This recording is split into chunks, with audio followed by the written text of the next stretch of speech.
કેશોદ પંથકમાં પૂરની પરિસ્થિતિનું સર્જન થતા મૂળિયાસા, મઢડા, બાલાગામ, ઇન્દ્રાણા, અકોદળ, સરોડ સહિતના ગામો સંપર્ક વિહોણા બન્યા હતા। રસ્તાઓ બંધ થતા આ તમામ ગામનો મોટા શહેર તરફ જવા સંપર્ક તૂટી ગયો હતો। જો કે વર્ષોથી પૂરથી ટેવાયેલા લોકો તેમજ ખેડૂતો ચોમાસું શરૂ થતા સીમ વિસ્તાર છોડી ગામમાં વસવાટ કરતા હોય પૂર આવતા કોઈ જાનહાનિ થવા પામી નથી।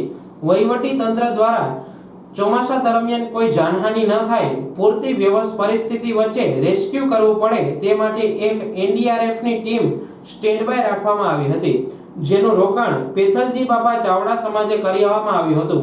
એનડીઆરએફ ડીવાયએસપી રેન્કના રાકેશસિંહ બિસ્ટનના સુપરવિઝન હેઠળ વડોદરાની 6ની બટાલિયનના કમાન્ડન્ટ વીવીએન પ્રસન્ના કુમારના ડાયરેક્શન હેઠળ અંડર કમાન્ડ પીઆઈ કૈલાશ બાથમે તેમની 30 સૈનિકોને જરૂરી સૂચનો આપી સ્ટેન્ડ બાય રહેવા જણાવ્યું હતું। मैं इंस्पेक्टर कैलाश बाथम 6 एनडीआरएफ बड़ौदा से। ये हमारी एनडीआरएफ की टीम 30 जवानों की टीम है।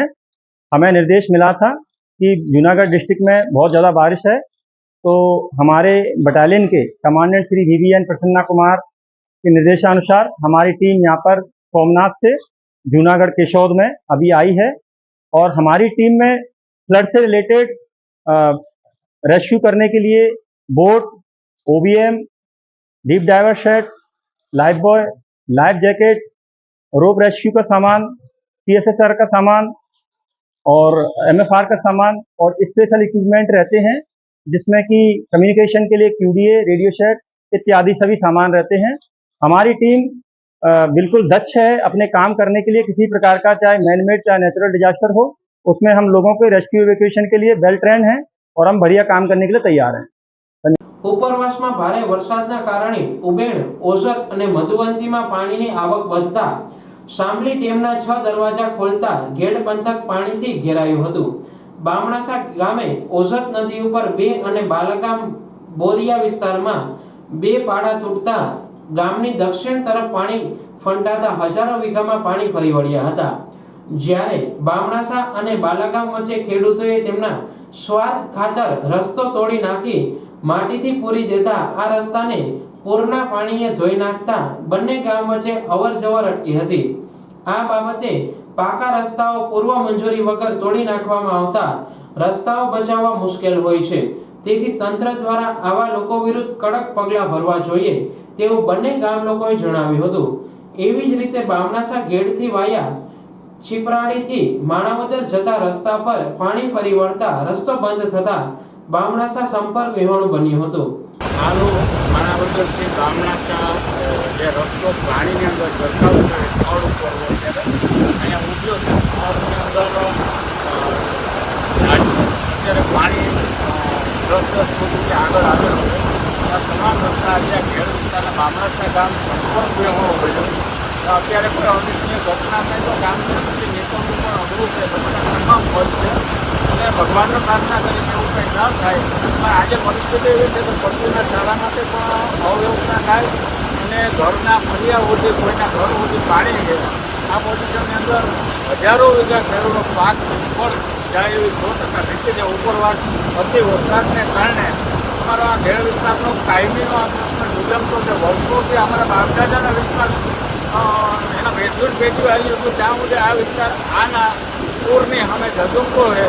1982ના ઉનાળાની અંદર પણ એ મોટી 500ની પણ ખરાબી જલ છે।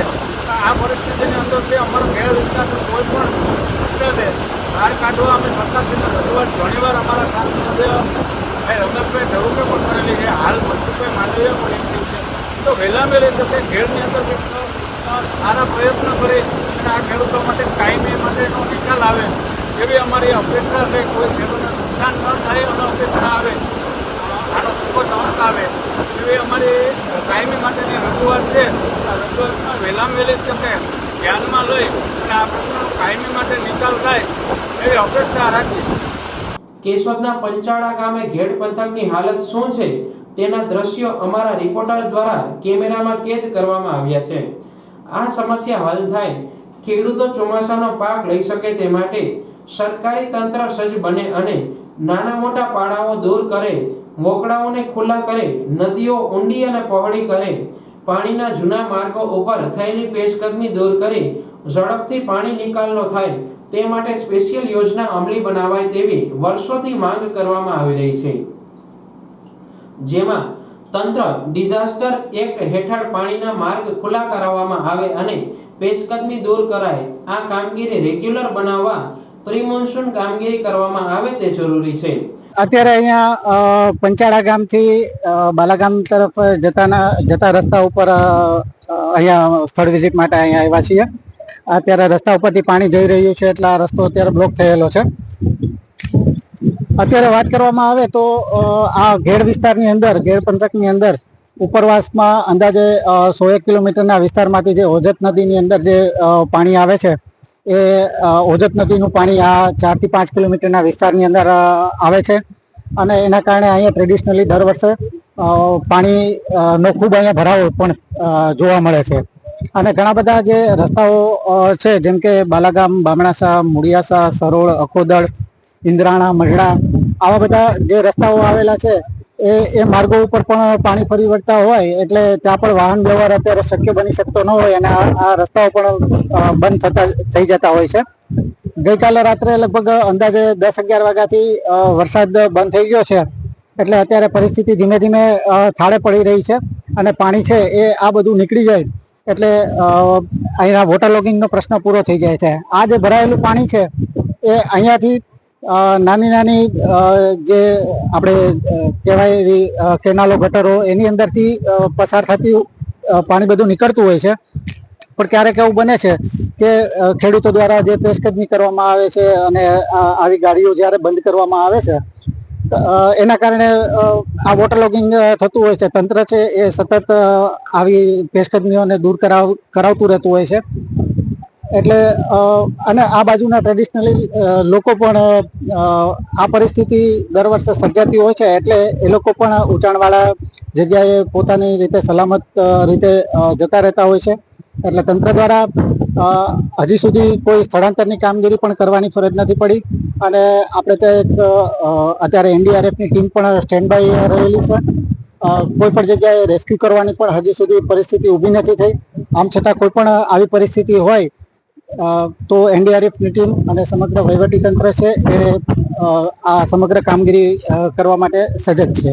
જી સર, એવું નથી લાગતું કે ખાસ કરીને ખેડ પંથકની નદીઓના વોકડા ખુલ્લા રહે, પ્રી મોન્સૂન કામગીરી માટે સ્પેશિયલ બજેટ ફાળવવામાં આવે અને સ્પેશિયલ કામગીરી 1 મહિના અગાઉ કરવામાં આવે ચોમાસા પહેલા? તમને નથી લાગતું કે આવું કરવું જોઈએ તંત્રએ? જી ચોક્કસ, તમામ ગ્રામ પંચાયતો પોતાની રીતે વોકડાઓ ખુલ્લા કરાવવા માટે પ્રી મોન્સૂન કામગીરી પોતાની રીતે કરતી જ હોય છે. પણ આ ઘેડ વિસ્તારની આપ વાત કરો છો એ ખરી વાત છે કે અહીંયા સ્પેસિફાઈ થોડું વધારે ધ્યાન આપવું પડે એવું છે, કારણ કે અહીંયા ઓજત નદીમાંથી આવતા પાણીનું પ્રમાણ ખૂબ વધુ પ્રમાણમાં હોય છે અને આ વિસ્તાર છે ભૌગોલિક રીતે રકાબી ટાઈપનો હોય એટલે અહીંયા વોટર લોગિંગ અને પાણી પસાર થવાનો ખૂબ મોટા પાયે હોય. ત્યારે પૂરનું નિરીક્ષણ કરવા પંચાળા ગામે મામલતદાર સંદીપ મહેતા પહોંચતા આ રજૂઆત સાથે સહમત થઈ તેમણે આગળ જતા ઉકેલ આવે તેવા પ્રયાસ કરવા બાંહેધરી આપી હતી. આ નિરીક્ષણ સ્થળે તાલુકા પંચાયત પ્રમુખ પ્રતિનિધિ ભનુભાઈ ઓડેદરા સાથે શૈલેષભાઈ મકા, સુત્રેજના પૂર્વ સરપંચ કાનભાઈ સુત્રેજા જોડાયા હતા. જોકે તેમાં તમામ ગામ લોકોનો સહકાર જરૂરી હોવાનું જણાવ્યું હતું.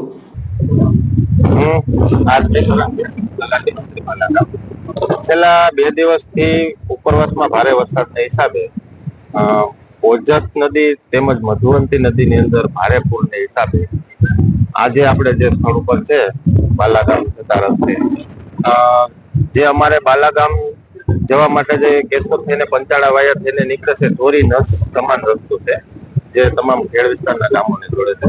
એ ઓવરટેપિંગ ના હિસાબે હાલ રસ્તો બંધ છે. તેમજ બામણાસા ગામે તેમજ બાલાગામ ગામે 4 જેટલા પાડાઓ તૂટી ગયેલ છે.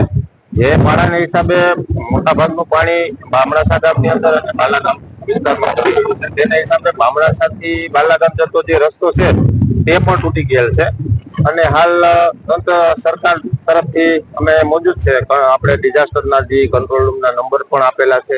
કોઈ પણ જરૂરિયાત હોય તો અમારો સંપર્ક કરવા તમામને વિનંતી. પાડા તૂટે છે, કોઈ વિકલ્પ ખરો? પાડા રિપેરિંગ કરવા ગયા વખતે જ જે આ બામણાસા મેન પાડો તૂટેલો છે કે સિંચાઈ વિભાગ દ્વારા બંધાવી આપેલ, પરંતુ છતાં પણ આ વખતે એ પાળો તૂટી ગયેલ છે. તો વિકલ્પમાં તો નદી ઊંડી પોળી થાય વ્યવસ્થિત રીતે સરકારશ્રીના ધારાધોરણ મુજબ, તો પાળાઓ જે પાણીનો ફોર્સ છે નીકળી શકે. કારણ કે ઉપરવાસથી પાણી ઘણું બધું આવે છે, નિકાસ ઓછો છે, તો નદીમાંથી પાળા તૂટવા એ સ્વાભાવિક છે. કારણ કે નિકાસ જે પાણીનો છે એ વધારવો જ પડે એવું છે. ત્યારે કેશોદ તાલુકામાં પૂરની સ્થિતિ વચ્ચે કોઈ અનિચ્છનીય ઘટના ન બની હોવાનું જણાવ્યું હતું. આમ કેશોદ શહેરમાં ચારચોકમાં નવા બનતા અંડરબ્રિજમાં પાણી વચ્ચે એક યુવાન ફસાયો હતો. ફાયર ટીમને જાણ થતા ઘટના સ્થળે પહોંચી યુવાનને બચાવી લેવામાં આવ્યો હતો. મારું નામ રાઠોડ ભગત છે, લીડિંગ ફાયરમેન. અમે અને અમારી ટીમ સ્ટેન્ડ બાય ફાયર સ્ટેશને હતી ત્યારે ફાયરના મોબાઈલમાં ફોન આવેલો કે ભાઈ યોગેશભાઈ મનુભાઈ નામના વ્યક્તિ જે ચારચોકની બાજુમાં અંડરબ્રિજ રેલવેનો બને છે ત્યાં ફસાયેલા છીએ. એટલે અમે તાત્કાલિક આવી તેમનું રેસ્ક્યુ કરી અને સુરક્ષિત રીતે બહાર કાઢેલા. જુનાગઢ જિલ્લાના કેશોદ તાલુકાની અંદર જે ગામડાઓ છે, 5-7 ગામડાઓ એ પાણીમાં ગરકાવ થયા છે. એ રીતે માણાવદર, માંગરોળ તાલુકાના જે ગામડાઓ છે એ પાણીમાં ગરકાવ થયા છે. આ એક રૂટીન વાત છે. કોઈ પણ વ્યક્તિ ગામડાવાળાને પૂછીએ આપણે તો આ રૂટીન પ્રક્રિયા છે. ગામડાવાળાનો રોષ એ છે કે આવડો મોટો વિસ્તાર, 4 કિલોમીટરનો વિસ્તાર છે, ઉપરથી 100 કિલોમીટર દાયરાનું પાણી એક આ ઘેડ પંથકમાં આવે છે. ઘેડ પંથકને આપણે કહીએ છીએ નયડ. નયડ એટલે સૌથી નીચાણવાળો વિસ્તાર. અહીંયાથી દરિયામાં પાણી જાય છે. હાલ પરિસ્થિતિ એવી છે, તંત્ર બિલકુલ ધ્યાન નથી આપતું અને ખેડૂતો દ્વારા પેશકદમી જુદી જુદી જગ્યાએ પેશકદમી કરવામાં આવતી હોય. નદી સાંકડી બની છે, ઓકળા સાંકડા બન્યા છે, પાળાઓ બનાવવામાં આવી રહ્યા છે. આ જે પાણી છે એ ફેલાય, એનો પોતાનો રસ્તો બદલે છે. ત્યારે આપણે આ જે દ્રશ્યો જોઈ રહ્યા છે ઘેડ પંથકના છે, પંચાળાથી લેવામાં આવ્યા છે. અહીંયાથી તમે જોશો તો ઘણા ખરા માંગરોળ તાલુકા, માણાવદર તાલુકાના ગામડાઓ પણ અહીંયાથી દ્રશ્યમાન થશે. પરંતુ વિશેષ એ વાત છે કે તંત્ર દ્વારા નદી ઊંડી પોળી કરવામાં આવે, પેશકદમીઓ હટાવવામાં આવે અને નદીઓની જે નાની મોટી શાખાઓ છે જેને આપણે ઓકળા કહીએ છીએ એ ખુલ્લા કરવામાં આવે. ઉપરાંત આસપાસમાં રહેતા ખેડૂતો એક અરસપરસ જો સહકાર આપે તો ખરેખર આ પાણીનો નિકાલો આરામથી થઈ શકે. હાલ પરિસ્થિતિ એવી છે, ચોમાસાનો પાક જ અગત્યનો હોય છે. ચોમાસા દરમિયાન તમે એક વખત વાવેતર કરો, એ પાણીના ડૂબમાં જાય. એ ખેડૂત છે ફરી વખત વાવેતર એટલા માટે નથી કરતો કારણ કે ત્યાં ફરી પાણી આવવાની સંભાવના છે અને ફરી પાક નિષ્ફળ જાય તો આ ચોમાસા દરમિયાન છે એમની જે પ્રવૃત્તિ છે બિલકુલ નિવૃત્ત હોય છે, કારણ કે બિલકુલ પાક નથી લઈ શકતા. જેને લઈને ખેડૂત એટલે કે જગતનો તાત ખૂબ મુશ્કેલીમાં છે. તંત્ર દ્વારા અનેક ખર્ચાઓ છે એને બચાવી અને ઘેડ પંથક ઉપર ફોકસ કરી અને જમીન જે છે એને સમતળ બનાવવાના પ્રયત્ન કરવા જોઈએ. આ જે હોકડા, નદી, નાળા, પેશકદમી છે હટાવી જોઈએ, તો જ આનો એક માત્ર વિકલ્પ છે અને ખેડૂત જે ચોમાસામાં દુઃખી થાય છે એ મટી શકશે. ગુજરાત ન્યૂઝ, પ્રવીણ કરંગિયા, કેશોદ.